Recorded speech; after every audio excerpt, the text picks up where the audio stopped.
Shalom, shalom, chers excellences, et bienvenue une fois de plus dans cette école des apôtres. Nous ne dirons jamais assez l'école des apôtres parce que nous sommes chacun d'abord bâtisseurs de son Église. Et ce n'est pas à bien de laisser que quelqu'un d'autre vienne bâtir notre Église. La personne peut nous aider à bâtir notre Église, mais elle ne doit pas prendre les rênes de la construction. C'est nous qui savons exactement la raison pour laquelle nous sommes sur terre. C'est nous qui savons ce que le Seigneur attend de nous. Et il n'appartient qu'à nous d'aller vers les personnes, effectivement, qui vont permettre d'aiguiser notre fer, parce que le fer aiguise le fer. Donc il est important de savoir que ce rôle d'apôtre incombe à chaque enfant, à chaque chrétien, parce qu'il doit bâtir d'abord l'Église qu'il est lui-même. Shalom encore, nous allons continuer aujourd'hui à parler du Saint-Esprit. Dimanche dernier, nous avons reçu de façon symbolique la descente du Saint-Esprit. Mais est-ce que nous, en tant que chrétiens, nous comprenons véritablement sa place? Est-ce que nous comprenons son importance? Il est donc important, il est donc crucial même de revenir dessus, de vous en parler encore et encore, afin qu'il y ait une certaine conscience, afin qu'il y ait une certaine compréhension du Saint-Esprit qui est effectivement l'Esprit de Dieu en l'homme. Nous ne pouvons pas commencer sans prier. Éternel mon Dieu, mon roi, nous te remercions de nous avoir permis de répondre à cette sainte convocation, éternel mon Dieu, mon roi. À tes pieds, Père éternel, nous déposons nos peurs, nos doutes, nos fragilités, notre connaissance, Seigneur, afin que toi seul, tu puisses nous guider, nous donner la lumière par le Saint-Esprit.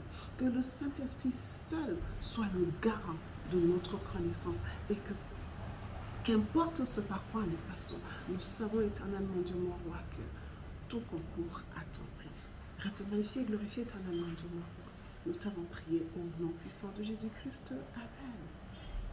Je suis apôtre Néma, selon Dieu et non les hommes, mis à part pour restaurer l'autel de Dieu par la connaissance et le Saint-Esprit, et exerçant dans le gouvernement de Dieu.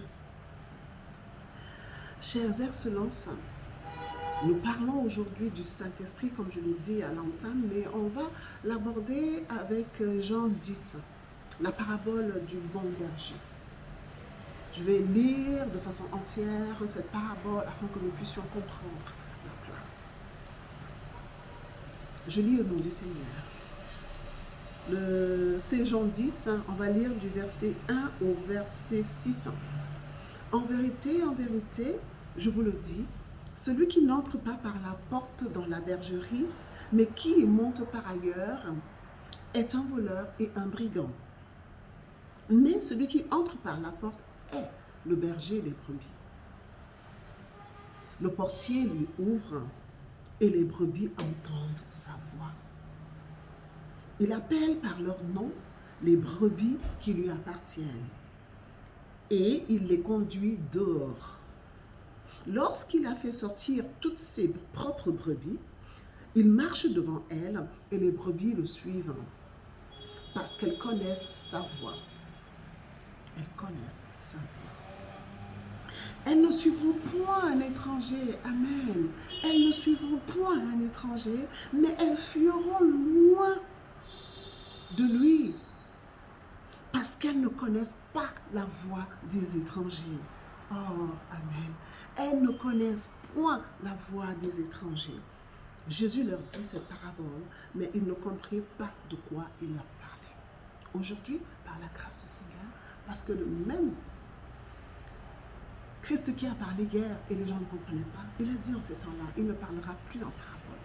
Donc la vérité nous est donnée par sa grâce et nous allons y entrer. Alors, le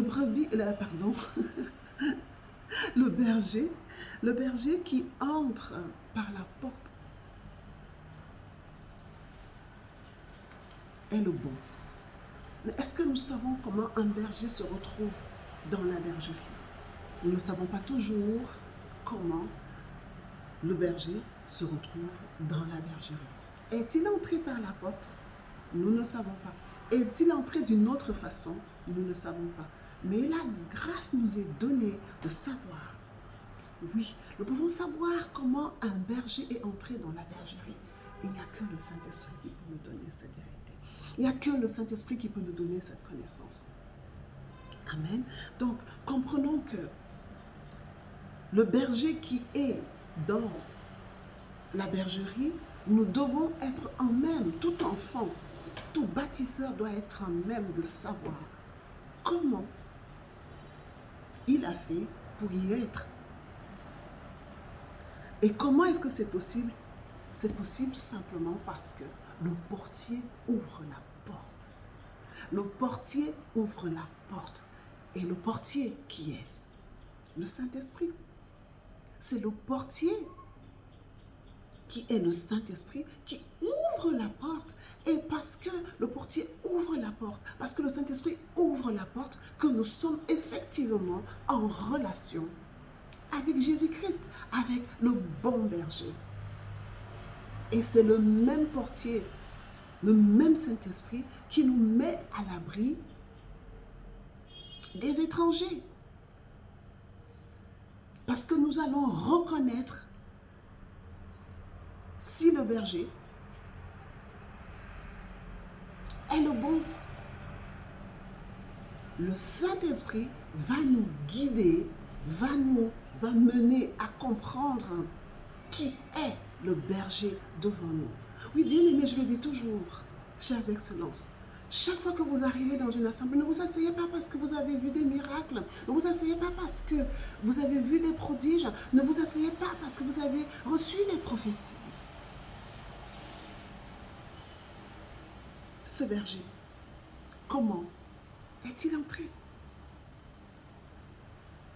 Le Seigneur est bien exigeant dessus. Ceux qui disent Seigneur, Seigneur, n'entreront pas dans le royaume, mais ce sont ceux qui font la volonté de mon Père. Et comment est-ce qu'on va faire la volonté du Père? Ce n'est que par le Saint-Esprit. C'est le Saint-Esprit qui va nous inscrire dans la volonté de Dieu. Mais en fait, c'est quoi la volonté de Dieu pour nous? La volonté de Dieu pour nous, c'est d'accomplir notre mission. Parce que nous savons déjà que tout être qui est venu sur terre, par Jésus-Christ, a une mission à accomplir. Et nous l'avons déjà vu dans une école des apôtres qui parle de la grâce. Ce n'est que dans cette grâce que le Dieu Tout-Puissant a mis absolument tout. La mission que nous devons accomplir et les moyens nécessaires pour y parvenir. Et cela ne peut être fait sans le Saint-Esprit. Nous avons aussi parlé du Saint-Esprit en parlant de Hébreux 12, 14, qui parle de la sanctification. Sans le Saint-Esprit, nous ne pouvons pas être dans la sanctification. Jamais, nous ne pouvons pas. Parce que la sanctification, c'est faire tout ce que le Saint-Esprit nous demande. C'est agir en fonction de ce que le Saint-Esprit nous demande. Pourquoi? Parce que c'est le Père, c'est le Dieu Tout-Puissant qui produit en nous le faire et le vouloir. Ça veut dire que tout ce que nous faisons doit avoir le sceau du Saint-Esprit. Ce n'est pas parce que nous faisons pour Dieu que c'est en Dieu, bien-aimé. Nous devons apprendre à faire, nous devons vouloir faire tout en Dieu. Parce que c'est la seule et unique façon d'être dans la volonté du Père. Ce n'est pas parce que je vais prier, ce n'est pas parce que je vais jeûner, ce n'est pas parce que je vais aller dans des montagnes que je vais être sauvé. Mais il faut que les actes que je pose physiquement soient sous-tendus par le spirituel, soient sous-tendus par la volonté de Dieu pour moi. Afin qu'effectivement les cieux rencontrent la terre. comprendre que le Saint-Esprit que Jésus-Christ nous a envoyé, c'était une façon plus démocratique de permettre à chaque enfant d'avoir une relation avec le Père. Dans l'Ancienne Alliance, ce n'était pas la portion de tous. Mais dans la Nouvelle Alliance, c'est la portion de tous. Jésus-Christ, par le Saint-Esprit, est venu démocratiser la relation divine. Et s'il l'a démocratisé, ce n'est pas nous qui allons nous asseoir dessus en prétendant ne pas comprendre, en prétendant ne pas savoir. La connaissance est disponible aujourd'hui pour quiconque la cherche. Donc, bien-aimés, chères excellences, par le Saint-Esprit qui nous a été envoyé, nous pouvons entrer dans la relation avec le Seigneur afin d'être sauvés. Ce n'est pas parce que nous faisons des miracles, ce n'est pas parce que nous guérissons des malades, ce n'est pas parce que nous faisons des prophéties que nous sommes dans la volonté du Seigneur. Qu'est-ce que c'est que la volonté du Seigneur? Acceptons-le en recherchant d'abord, premièrement, le royaume des cieux, qui est le Saint-Esprit, parce que le royaume des cieux nous est donné uniquement par le Saint-Esprit. Cherchez premièrement le royaume des cieux et la justice de Dieu, et le reste vous sera donné par-dessus. Recherchons âprement, recherchons durement, recherchons de la façon la plus difficile le Saint-Esprit, parce que sans lui, ça n'ira pas. Ça n'ira pas. Nous avons besoin du Saint-Esprit pour être dans la volonté de Dieu. Parce que c'est la volonté de Dieu que nous sommes venus accomplir sur terre, bien-aimés. Cette volonté, elle est parfaite et il n'y a que le Saint-Esprit. Donc, arrêtons de nous agiter. Oui, je vais faire ci pour l'Église, je fais ça pour l'Église. Ça là, ça ne sauve pas. Ce qui sauve, c'est ce qui n'est pas visible. Ce qui sauve, c'est ce qui nous transforme à l'intérieur. Ce qui sauve, c'est ce qui nous remet dans l'intimité avec notre Père. Si nous devons faire des offrandes, il faut que ces offrandes soient portées par le spirituel, par la volonté de Dieu. Parce que, ne l'oublions pas, c'est elle que nous sommes venus accomplir sur terre. C'est la volonté de Dieu que nous sommes venus accomplir sur terre. Donc cette volonté, elle est importante, elle est sine qua non. Si nous n'accomplissons pas la volonté de Dieu sur terre, nous n'aurons pas accompli notre mission. Et qu'importe ce que nous allons faire, on va écrire des livres, on va construire des églises, on va même croire qu'on a sauvé des gens. Si on ne peut pas se sauver, il est difficile, voire impossible, de sauver quelqu'un d'autre. Donc, bien aimé, le Saint-Esprit nous est donné pour entrer dans l'intimité, pour entrer dans la vérité céleste, divine. À nous d'accepter le chemin, les chemins même par lesquels le Seigneur va nous demander de passer, parce que ces chemins sont des nécessités. Ce que nous appelons épreuve est nécessité pour Dieu dans le processus de transformation, dans le processus de restauration de notre vie spirituelle. Mourir charnellement pour que l'esprit s'élève. Tel est le rôle du Saint-Esprit. Nous devons comprendre que le Saint-Esprit est là pour nous guider justement. Et comment donc on fait? Je vous le dis toujours et je vous le dirai jamais assez. Commencez par fuir le péché. Parce qu'il faut une base quelque part. Il faut un point de départ quelque part.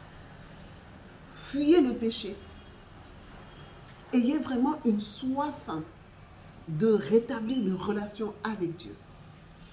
Et ce n'est pas parce que nous allons prier et recevoir ce que nous recherchons dans la prière, qui est souvent physique. Seigneur, tel contrat, Seigneur, le mariage, Seigneur, le travail, Seigneur, l'enfant. que nécessairement l'Éternel est avec nous. Bien-aimés, pour l'amour de Dieu et par la puissance du Saint-Esprit, recherchons âprement, recherchons. Celle-ci est une seule chose que nous devons rechercher, c'est le Saint-Esprit. Parce que c'est lui qui est Ephrata. C'est lui qui ouvre toutes les portes.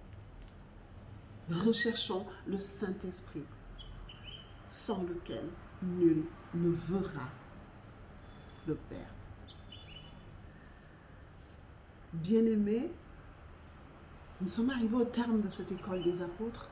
Nous espérons qu'elle vous a édifié. Si vous avez des questions, n'hésitez pas à les poser. Nous allons y répondre, même si cela peut prendre du temps. Nous sommes là, par la grâce de Dieu, pour partager le peu de connaissances qu'il nous a donné, afin que le maximum dans son peuple ait ce lien, ait cette relation particulière, cette relation sine qua non avec lui, par le Saint-Esprit.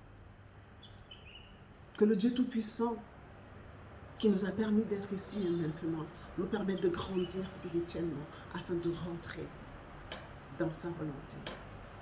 Éternel mon Dieu, mon roi, toi le Dieu Tout-Puissant, toi qui sais toutes choses avant qu'elles ne soient dites, Père éternel, que toute personne qui suivra cette école, cette vidéo, entre de plus en plus et de mieux en mieux dans la relation avec toi. Parce que tel tu es, tel nous sommes, mais il nous appartient de rentrer dans ce chemin de transformation qui est détenu dans les dédales par lesquels tu nous fais passer. Merci Seigneur pour cette vie. Merci Seigneur pour ta grâce. Nous te remercions et te prions. Amen. Merci de nous avoir suivis et à bientôt sur une autre vidéo.